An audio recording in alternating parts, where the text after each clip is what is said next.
मुझे नौकरी की सख्त जरूरत थी, तो मैं पड़ोस के एक अंकल के घर साफ सफाई का काम करने लग गई। उनकी उम्र तो ज्यादा थी, लेकिन दिखने में वो अभी भी बहुत जवान थे।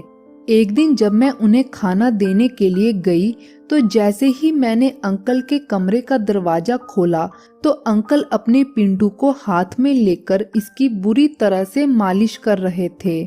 उनका इतना बड़ा पिंटू देखते ही मेरी तो सांसें थम गई। वो बहुत बड़ा था।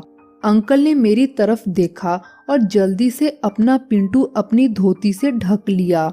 मैंने जल्दी से दरवाजा बंद किया और दूसरे कमरे में आकर सफाई करने लगी। मुझे अपनी आंखों पर यकीन ही नहीं हो पा रहा था कि भला इस उम्र में अंकल ये सब कैसे कर सकते हैं। फिर उस रात अंकल की ऐसी हरकत के बारे में सोचकर मैं ठीक से सो भी नहीं पाई, क्योंकि अंकल का पिंटू मेरे दिमाग में बार बार घूम रहा था। फिर अगले दिन जब मैं काम पर गई, तो अंकल ने मुझे उनके घुटनों की मालिश करने के लिए कहा। जब मैं मालिश कर रही थी, तो अंकल ने बताया कि उनकी बीवी बहुत साल पहले गुजर गई थी, और क्योंकि उनके कोई बच्चा नहीं था, इसलिए अंकल तब से अकेले ही रह रहे हैं। फिर बातों बातों में उन्होंने कहा उन्हें भी किसी के साथ की जरूरत महसूस होती है। तब मैंने देखा कि वो ये सब कुछ सीधा मेरे आमों की तरफ देखते हुए बोल रहे थे। मैं झुककर उनके घुटने दबा रही थी, इसलिए मेरे आम आधे से ज्यादा साफ साफ दिखाई दे रहे थे। मैं समझ गई थी कि अंकल मेरी गुफा में अपना पिंटू दौड़ाना चाहते हैं। मुझे पैसों की जरूरत थी और अंकल काफी पैसे वाला था, इसलिए मैंने सोचा अगर अंकल को अपनी गुफा का स्वाद एक बार चखा दिया तो मेरी जिंदगी बदल जाएगी। मैंने उनकी बात का कोई जवाब नहीं दिया, लेकिन जैसे ही मैं उठकर वहां से जाने के लिए पीछे मुड़ी, तो अंकल ने मेरे तरबूजों पर हाथ फेरते हुए कहा, तुम्हारे तरबूज और आम बहुत भारी है, बस एक बार इनका मजा चख लेने दो, फिर तुम्हें जो चाहिए वही मिलेगा। मैंने सोचा अंकल मेरी गुफा के पीछे कैसे मरा जा रहा है, यही तो मैं सुनना चाहती थी।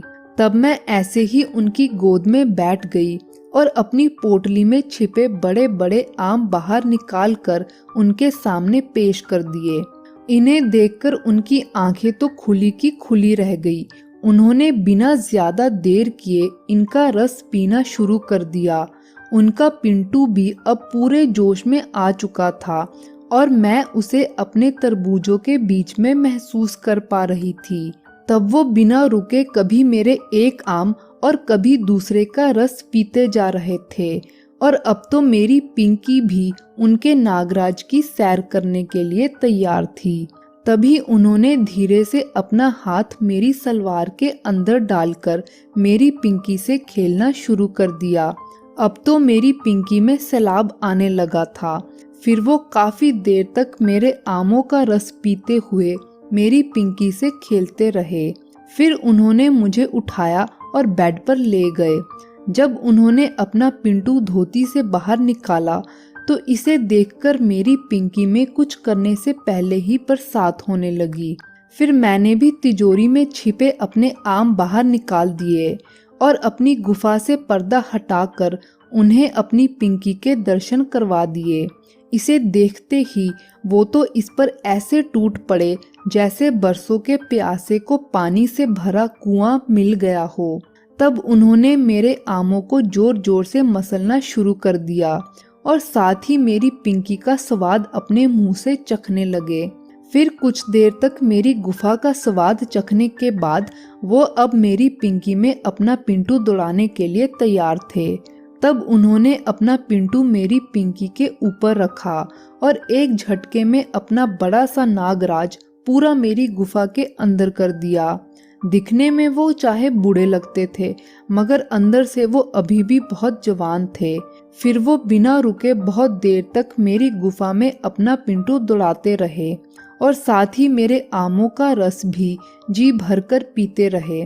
फिर जब उनका काम पूरा हो गया, तो उसके बाद से उन्होंने आज तक मुझे कभी किसी चीज की कमी महसूस नहीं होने दी।